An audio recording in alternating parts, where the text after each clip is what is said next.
Ladies and gentlemen, the Millionaire Car Salesman Podcast is about to be on fire. You'll understand what I mean in just a moment when you hear from our guest, who is from the great state of Texas. And I'm telling you right now, he is literally setting the car sales world on fire. Check this out. Welcome to the Millionaire Car Salesman Podcast, the #1 resource for automotive sales professionals, managers, and owners to learn how to make money, accumulate wealth, and to all out ball out in the auto industry. And now your hosts, Sean V. Bradley and L.A. Williams.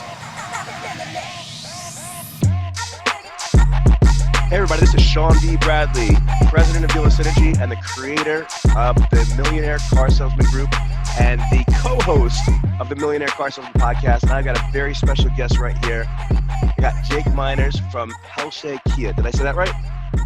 Yes, sir. Yes, sir. All right, listen to me. I was so impressed because you were a member in the Millionaire Car Salesman Group, and there was a post, and you sold, was it 43 cars you sold in 1 month?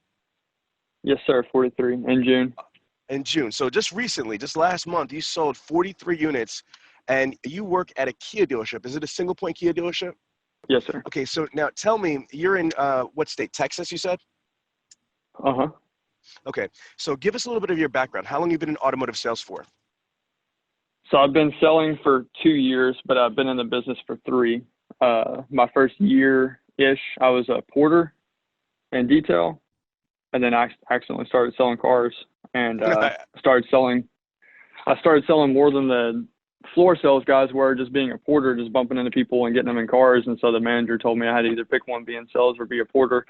And I just took the leap and went with sales. I've just been loving it ever since. Okay, now I have to ask, okay, you look so young. How old are you, brother? I just turned 23 last month too. Well, wait a minute. You're 23 years old, and you just sold 43 cars. You've only been on the floor for 2 years. I'm Yes, so sir. glad I'm Yes, doing sir. this interview. This is what I live for, okay? In my stage of my career, I love finding talent. Well, first of all, do you realize how incredible that is? Do you know what the national average is for showroom sales consultants by any chance? I've seen it was somewhere around 10 or 12 or somewhere around there. 9.6 cars. It's less than 10 9.6. cars. Now, here's what, and I don't know if anybody's ever shared this with you so you could put in perspective how special you are, okay? There's roughly 16,500 franchise dealerships. There's roughly an additional 40,000 independent car dealerships. So we're talking about, over 55,000 car dealerships. So the average car dealership has roughly about 10 salespeople, 2 sales managers, and a GM and or GSM and F&I. So you're talking about roughly 500,000 car salesmen in the country. And out of 500,000 car salesmen, the average one sells 9.6 cars. You are more than quadrupling what the average salesperson is doing at 23 years old and at only 2 years in the business. So like if anybody has, I'm sure people said, oh, you're the man, Jake, you're doing a great job. I'm telling you from Sean Bradley's level, you are slaying this industry right now, especially at how young in your career you are. Like, I just want to let you know, man, like, it's special. I don't know you from a can of paint. I'm just saying, like, you should really be proud of yourself because there's, like, when people become a doctor or a lawyer or something like that, they got to be proud. But for a young 23-year-old to be pushing 43 units in a pandemic, I mean, I want to know how you're doing it. So how do you sell your cars? Are you working with the internet department? Are these all floor ups? How do you get your units? It's a combination. I do internet leads too. So I take those in. I watch over 4 or 5 other guys that do internet sales too. So I make sure we're all doing the internet sales the right way. I up service constantly. I mean, I'll probably sell 10 to 15 cars a month from just service. I love it. Okay, month. wait, stop right there. So 10 to 15 cars a month from service. Praise God on that one. You know what I mean? Because like, I'm so glad to hear you say that because not enough people are working in the service drive. NADA says that a service customer is 7 times as likely to purchase a vehicle from the service drive. So can you talk about that? So like there's several different ways you work service drive. You could just turn on and do it old school, like 30 years ago, where you just walk in the service department in the mornings and just start having conversations and up and random people. Or you could start using technology like your data mining, equity mining to see who's going to be in service, have a strategy, how to engagement. So how do you engage service? What's your strategy? So it's different here than it was at Nissan, because this Kia store for Peltier is new to our franchise, so we don't have all of the old customers' database. We only have it from July of 19 and up. So it's kind of hard to do the equity mining from there because we don't have a whole lot of customers in our database. But I guess, mostly old school, I make little flyers and put my card in there saying we want your car. If I can't touch that person, if their car is just waiting and they're going to pick it up, to let them know we want to buy their car. And, the big... So wait a minute. So you put flyers in their cars? Yes, sir. Like I get the key where I get their RO number, and then I see what they need or whatever, and say, hey, I can save you X amount of dollars. Just give me a call, blah, blah, blah, blah. And then they see that when they get in their car. So that's really strong. So you get the RO number, you basically put flyers inside there, you see what they need, and you're basically, trying to present a value package with them. Now, when do you go in the morning? Do you obviously people that work service drive usually go in a little bit earlier than what the sales hours are. Is that what you do as well? Kind of. Service gets here like 7:30. I'm usually here at 8:15, 8:30 ish. Okay, 8:15. You go in there, and how long do you spend a day putting those flyers in those cars and working the service drive? I don't spend long putting the flyers in the cars. I just kind of come as they go whenever I peep in and out. Okay. But like if someone was in service, I'd just old school, I guess, just chat with them and say, hey, what are you getting an oil change? How much do you pay on your car?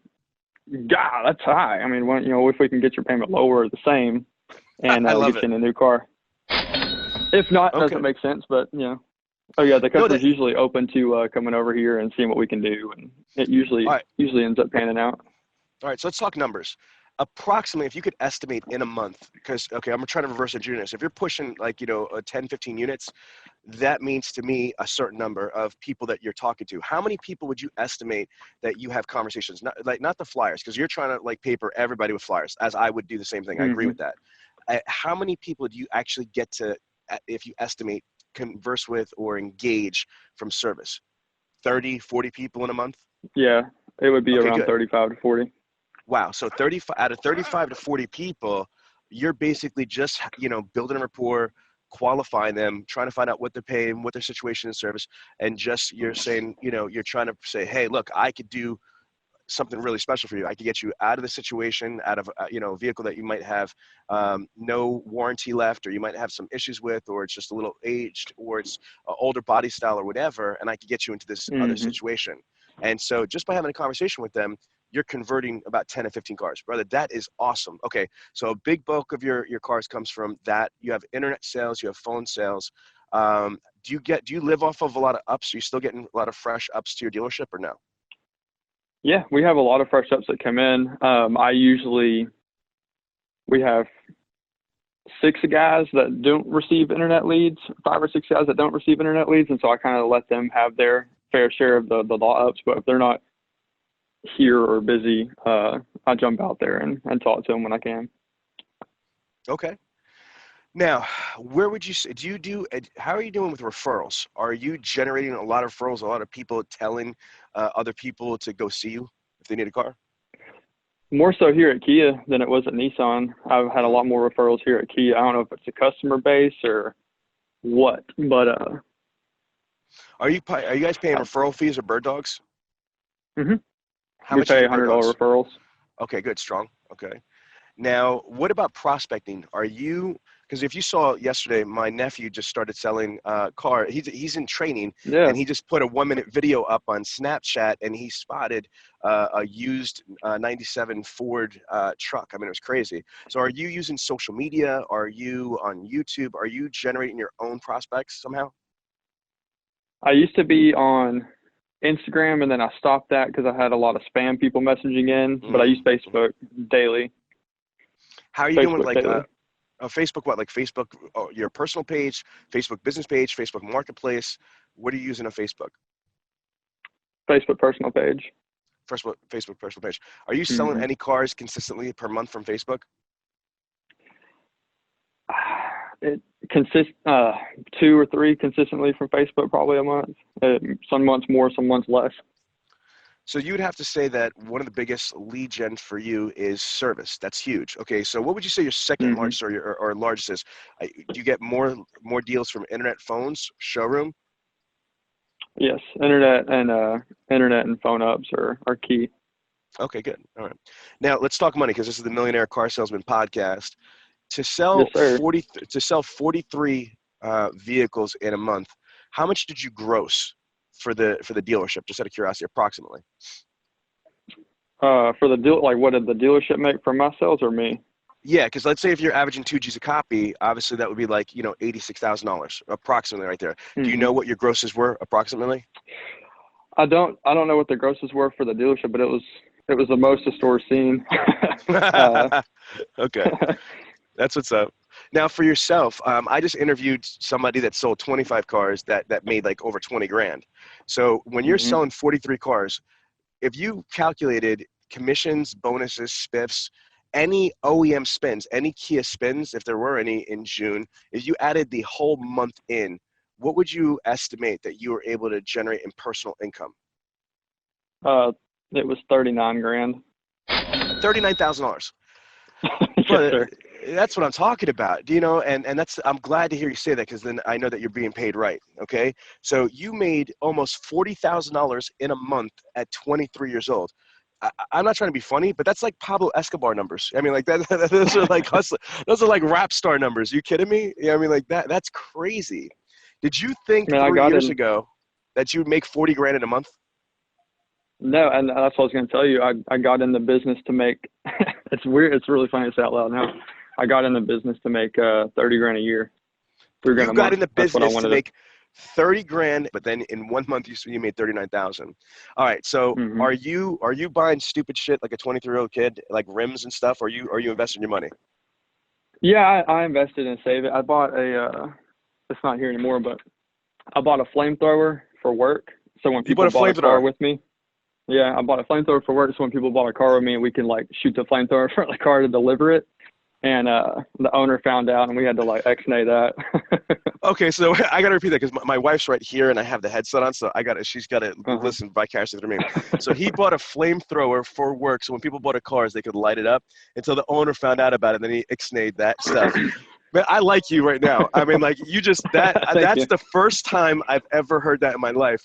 I thought you were going to say, like, I bought a car, I bought some rims, and he's like, no, I bought a flamethrower. Okay. And I'm from Queens, New York. That's gangster right there, man. Okay, that's what's up. A flamethrower. What does a flamethrower cost? It was it's Elon Musk's, not a flamethrower, so I can get it delivered. Right. It was right at $800, $900. It wasn't much. $800, $900, but still, it's a flamethrower. Okay, I love it. See, I had like a flamethrower rack right here, and I'd have all my propane right here. It was pretty funny. It was a good conversation starter. Yes. Oh my gosh! And then when people, do you have videos of lighting the flamethrower when people bought cars? Yeah, we'd post on Facebook, and I had this the first lady, man, she was probably 82 years old, and she had a walker. Yeah, and she had a walker, and she put the flamethrower on the walker, and then lit it off. She put the flamethrower on the walker. Yeah, and then do you have video of that? Do you have video of that? I have a picture of her without the walker. Like, with shooting the I can post it on the sales group and do me a favor. Yeah, just post it in the group and say, look, I just was interviewed by Sean for the Millionaire Car Salesman Podcast season 3, and I told him about the flamethrower, and like he wants me to post this in the group, and I'm going to comment on it, because I think that is just so creative. I mean, like, who's not going to ever remember the car salesman with the flamethrower? I mean, like, seriously. Yeah, that is an awesome. That's awesome. I love it. All right. So what other things have you invested your money in? Like, are you buying real estate, rental properties? Are you just banking your money?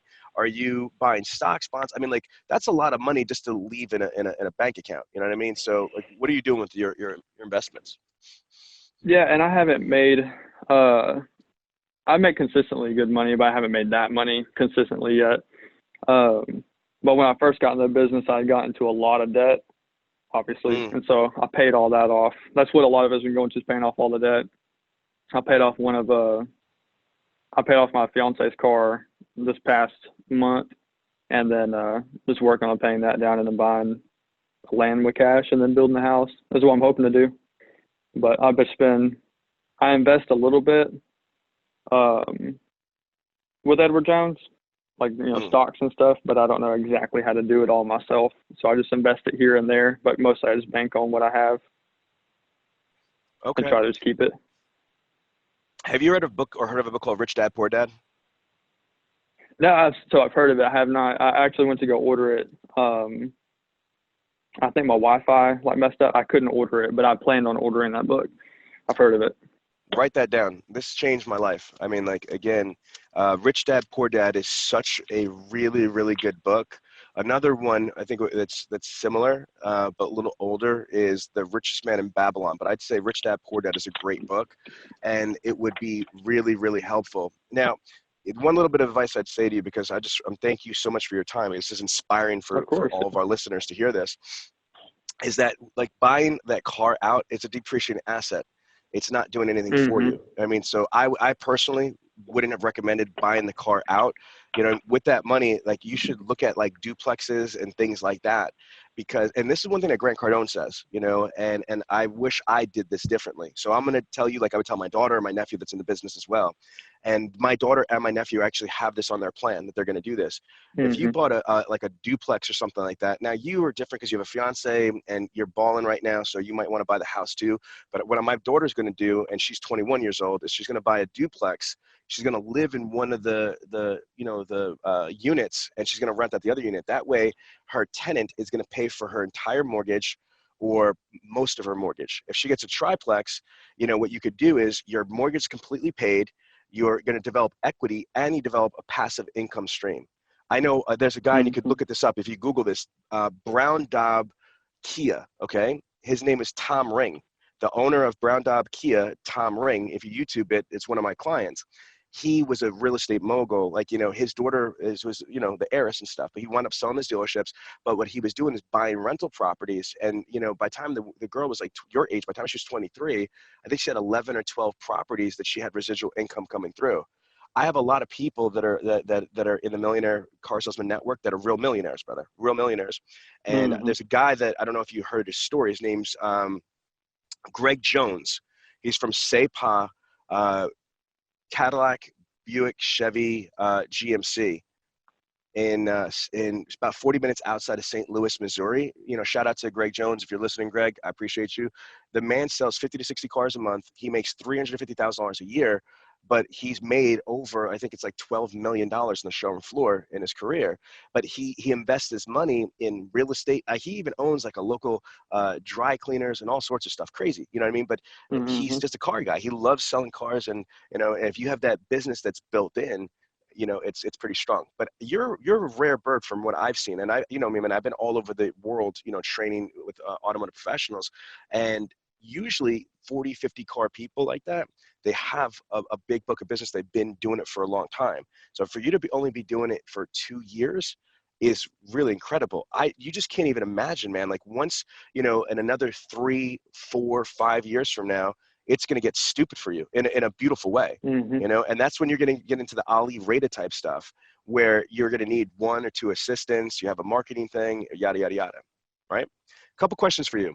Do you have your own marketing budget a month? Listen to me. This friendly free advice, because I charge a lot of money for advice. I'm giving it to you for free because of your kindness doing this interview.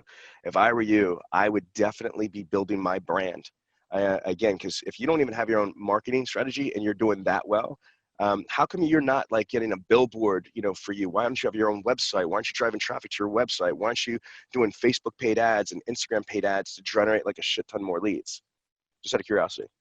I know I'm younger. I'm not super tech savvy.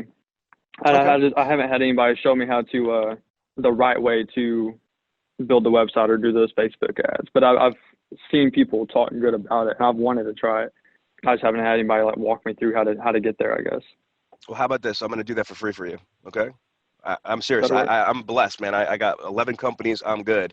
What I like is surrounding myself with with people in this industry that are making power moves. And I'm just like, just as a consultant, as a trainer, I'm thinking, my God, this kid is a phenom, and he's not doing this, and he's not doing this, he's not doing this. I mean, like, you're like a 60, 65 car guy right now, brother, I'm looking at you.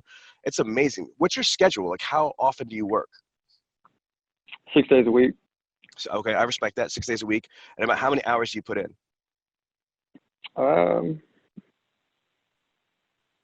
10, 11 days, or 60 hours a week, probably 60 hours a week. I'm gonna tell you right now, you're young, you know, and you're building right now. So that makes sense. That's a lot of hours, but you're reaping crazy rewards for it. But what I will say with you is that when you start utilizing technology, it's going to save you a lot of time. You know what I mean? It's going to save you a lot of time on being productive. So what would you say your biggest strengths are besides pushing metal? I got that. Like to do with the car, personal, like I'm personable, I guess, when talking to people. Okay. So you're real personable, you're likable, you know, you're able to converse with people. You get them to really like you and trust you.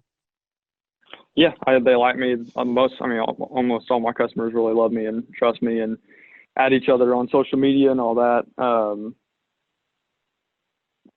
My close, I'm a really good closer. That helps too. I'm overcome objections really well. Good. Let's talk about that. Let's give some of the audience members some substance here as far as like tactical little nuggets. Okay, what are some of the common things that everybody goes through, like price, right? How do you handle price? If somebody says, "I want the bottom line price," or what have you, what's some of your responses or your word tracks? Depends if we're on a used car or a new car. But if we're on a used car, there's a car, and especially if they're local, there's a CarMax that opened up down the road, and everybody knows there's no haggle pricing. And so I just say, hey, whenever they came into town, they were blowing everybody out of the water when they first got built with used cars. And so we just said, if you can't beat them, join them. So now, we do their pricing on used cars the same way. That way we can just push cars out, and we do the hard work for you by making sure we're the cheapest in the market with this mileage and equipment on the vehicle.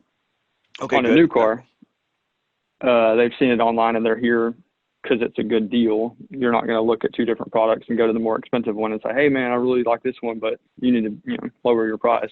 You always go to the cheapest one. So what do you find is, because that seems kind of like an easy way to handle it, which is good.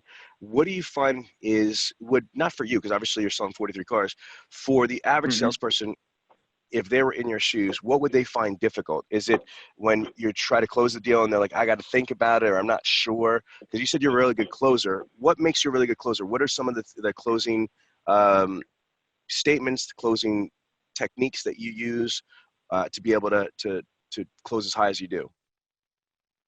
Well, just getting them to, making them not be able to say no, I guess, like having them say yes to at least something.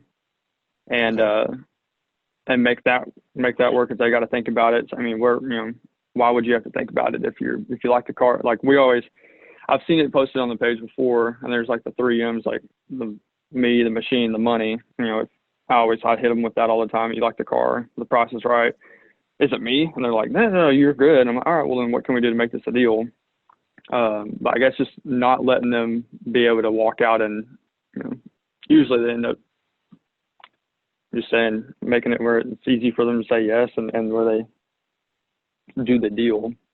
As far as closing lines and everything, just saying it with confidence is key. Confidence is super key when you're presenting anything and trying to close a deal out. I see a lot of new people that get hired and they'll say the same exact thing I did, like verbatim, but they kind of stutter with their words or they're looking around in there and it doesn't sound as confident. Yeah. Right.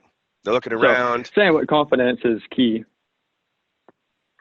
Okay. Now, not only say it in confidence, but to be able to say it in confidence, you need to know what you're saying, right? You need to really have a plan, have a process, and execute that plan or process with confidence. Is that a better statement?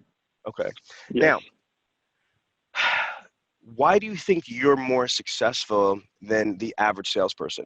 Whether it's in your dealership or across the country. Now, besides the confidence, there's got to be certain habits or certain things that you do because you're not just better than the majority of people. You're so far better. Right. You know what I mean? And I'm gonna tell you something right now, and I'm okay because I'm secure with me. The most cars I ever sold in my life, my friend, was 33 cars. I'm a 30 car guy. I average 30 cars. So, and I had about 5.5 years on the front lines before I started my company 16 years ago. So I'm talking to a young professional that's 23 years old, and I'm 43, and you're smoking me like a Cuban. You know what I mean? Like, you know, that you did 10 cars more than my best month ever. And it's awesome. God bless you. So, and I was a good salesperson. I know what it takes to sell 30 cars. So I know what it takes to sell 43 cars. So what do you think it is? Because the things that I'm hearing in this interview is that you're going in work early, you're staying later, you're putting in stupid hours, which is a good thing. You're working a lot. So my opinion is you get what you put into it. Would you feel the same way? Yeah, 100%. It's your money. You got to go out and make it yourself. You never stop selling, whether you go to the restaurant or gas station, whatever. You're always passing out cards. I mean, technically I work 6 days a week, but I'm at the office 6 days a week, but I'm here. Wait a minute. I mean, I'm working 7 days a week. That's new. Okay. I didn't hear you say that before. So not only are you working at the dealership for 60 hours a week, 6 days a week, not only you're going earlier, not only are you at where all the money's at. That's another thing. You know, you are phones and internet, which is the new showroom, in my opinion. Plus, you're smart. You know, you have a niche with the service. But then I just heard you say that on top of that, wherever you go, you're a walking billboard. You're handing out business cards. You're talking. You're prospecting. Correct? Okay. Yes, sir. Now, yeah, just constantly going at it and grinding. In my opinion, like you said, you get what you put in. Calling your, I see a lot of people that. And I've only been doing this for 2 years, but I'll see people that have been doing it for a year that they don't call the people that they've sold cars to before and ask for referrals. They don't ask for that business, and that's a lot of money missed on the table too. Repeat that again, because I heard you, but I want you to repeat it because that was a powerful statement. Yeah, just a lot of the people that I have seen in the business come and go because turnover rate is ridiculous.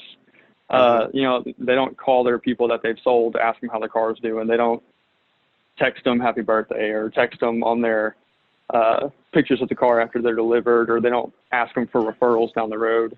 And a lot of that too is like one thing I do after I sell a car is we'll take a picture from the car, send it to them, thank them the next day. And then at the beginning of each month, every car I sold for that month, I send thank you cards out to every customer, handwritten. And I actually got that from a guy who I think he's in the Millionaire Car Salesman group, Robert Atkinson. And that guy, he's from Tyler, Texas at Nissan. Yes. He is a monster. I love it. Listen, you have a pen handy?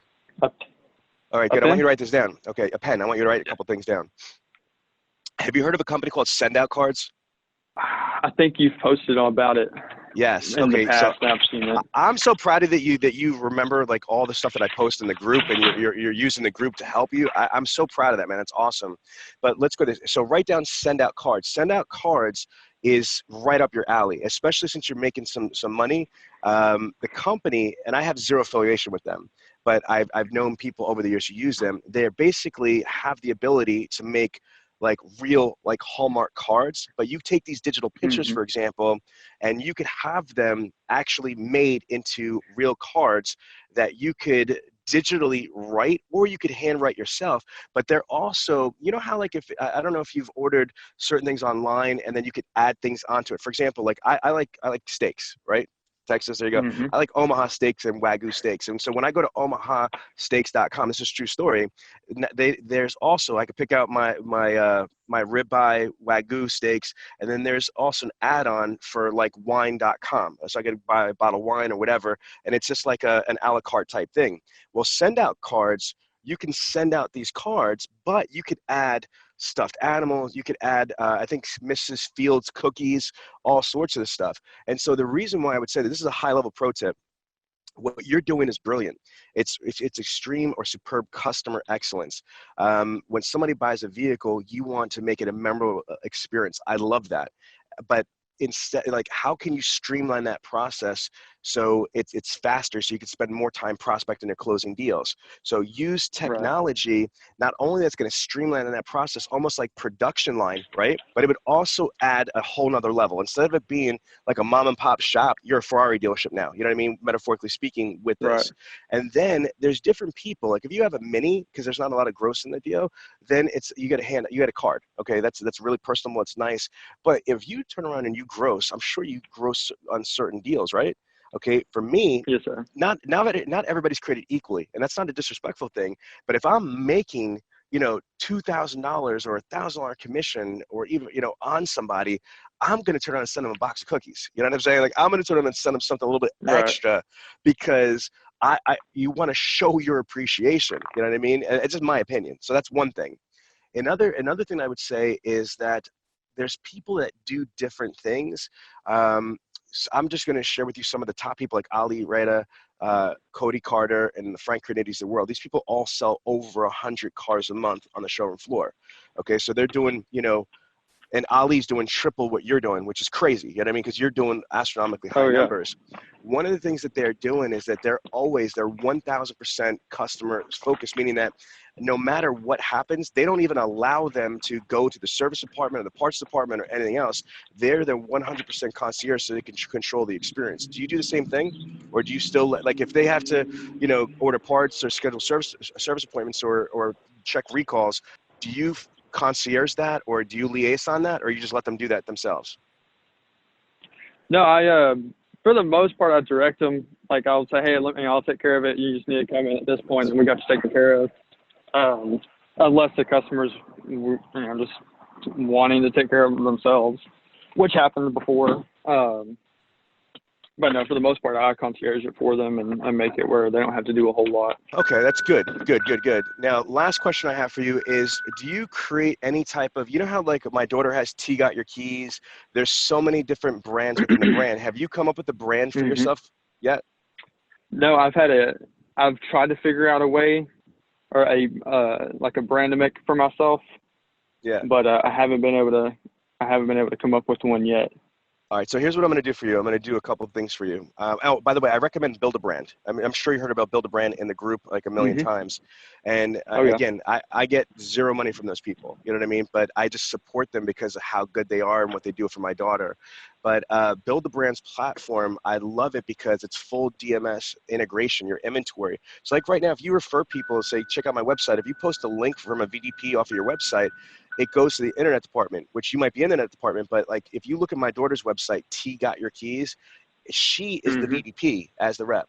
It's got a referral program. It's got a digital business card. It's got video emails, video text messaging. So it's not just a website. It's a full-blown marketing platform. And the thing that I like about what Tiana's doing, it's her brand. So it's T Got Your Keys. So here's what I'm going to do as we close this out is I'm going to have my assistant reach out to you, and I'm going to set up a personal coaching session, not live in front of tens of thousands of people like this interview is, right? And what we'll do is we'll go through some brainstorming with my marketing team on some names and some brands for you. I'll also call my people at Build a Brand, and I'm going to actually give you a free Build a Brand platform, so you don't have to pay for anything. Okay. So Thank you. There's no strings attached, brother. Listen to me. This is what I do for a living. You know what I mean? Like I am blessed, and if I could help other people do more, be more, and achieve more, it's my pleasure. And if you're doing all that you're doing without any influence of me and without any technology, just by providing you some of these resources it's gonna really take you to a whole nother level. And again, your success is the only thing I ask is that you continue to post in the group and share your successes. So if you're going to get a Build a Brand website, share with like if that actually generated you more leads or more this or more that, go for it.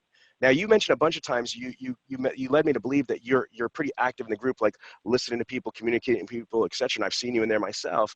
Has the group helped you personally with ideas and strategies? Have you been able to level up in any way? Yes, sir. Yeah. Just reading everything that everybody posts has taught me a lot. And whenever you go live, occasionally I'll click on. So for one, thanks for having me. I'm a big fan of you and your group on Facebook. Thank you. And this is actually my first podcast to ever be on, so I'll probably sound awkward. So I've never been on a podcast before. But well, no, listen, they've helped me a lot. That's what's up, man. That's good.